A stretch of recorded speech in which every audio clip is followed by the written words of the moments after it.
Here is Colorverse String, and this is a beautiful mustard yellow that looks exactly like the swatch. And the resistance of this ink is evident in the chromatography, not necessarily everywhere else. Now, this is a very boring, consistent performer holding the same tone on all papers and comes with a ton of beautiful shading. On non-fountain pen friendly paper, it holds strong with no major issues. Nothing that would make you avoid using this ink. Plus, student notes would look really cool in this ink. So yes, I want a bottle or 5 of this ink. The color and the shading are just awesome. If you have it and you don't like it, send it my way. The pen for today is a Noodler's Ahab. And now that we know my opinion on this ink, let's see how I got there by looking at the first writing sample done on Clairfontaine.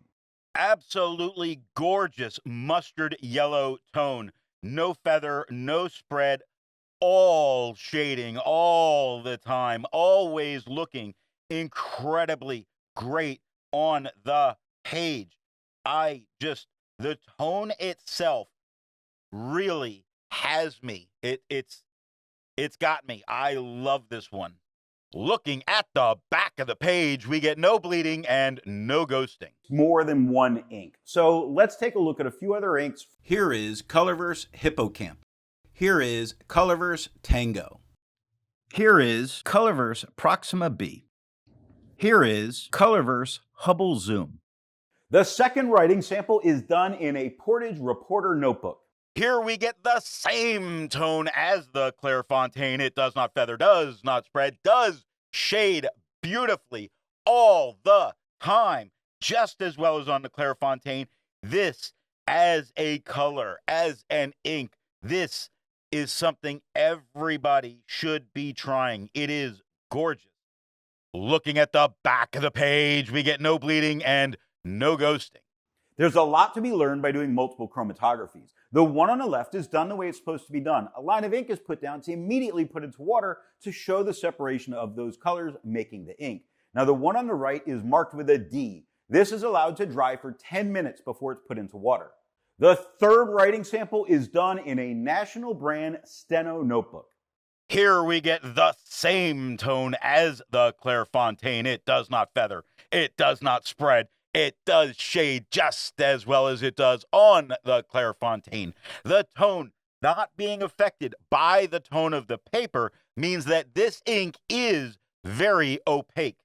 Looking at the back of the page, you see a number of spots that it does get quite deep into the paper, meaning on this paper, I might not write on both sides just for fear of destroying how beautiful the color looks itself. I would probably prefer one-sided writing for this.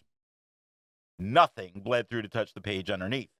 Resistance tests are done to see how well this ink can be expected to perform on the page, and more importantly, how hard it may be to clean from your pen. Now, this smear is allowed to dry for 3 days before testing it. In the upper left, you can see where there is highlighter. In the upper right, that is pen flush. The lower left has a 1/3 bleach solution, and the lower right has plain old water.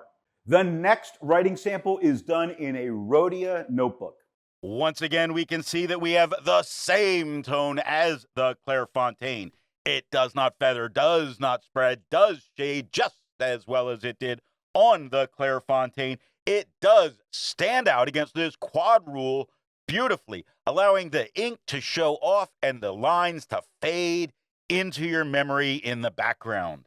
Looking at the back of the page, we get no bleeding and no ghosting. With over 1,000 inks reviewed, let's take a look at a few more yellow inks. Here is Diatramentis Emma Goldman Gold. Here is Diamine Golden Sands. Here is Krishna Danu Udak. Here is Monteverde Lion.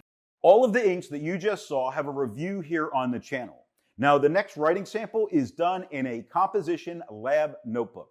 Here we get the same tone as the Clairfontaine. Now, often this paper will make an ink look flatter, and it does not do that here. It does not feather, it does not spread, It does shade just as well as it does on the Clairfontaine. It does look amazing all the time. If you are a student using this, you deserve extra credit for making such good decisions. Looking at the back of the page, we get no bleeding and no ghosting. While it's nice to see inks that are in the same color family, I prefer to find inks that complement the color on the page. Here is Graf von Faber-Castell Royal Blue. Here is J. Herbin Rouge Caroubier. Here is Califolio Cassis. Here is Papier Plume Sepia. The best way you can support this or any channel that you like watching is to alert the retailer of where you saw the product at time of purchase. Now, the last writing sample is done on 20-pound copy paper. Here we get the same tone as the Clairfontaine. It does not feather. It does have a tiny bit of spread, which is acceptable on the copy paper. It does shade almost as well as it does on the Clairfontaine. Truly, such an amazing ink all the way through in everything that it does. Looking at the back of the page, you see that you could not write back here. Now, the ghosting's not out of control. It gets very deep into the paper, quite frequently on the copy paper, but it never bleeds through to touch the page underneath. So what nib and pen do I think are going to give the best writing experience with this ink? The Noodler's Ahab has a very wet flex nib that gives a great mustard yellow with awesome shading. Off camera, I tried this in a dry stub, and the tone did lighten just a little bit, and it still shaded, but not as drastically. I think the only way to go for this is a wet pen that will get you that mustard and the shading.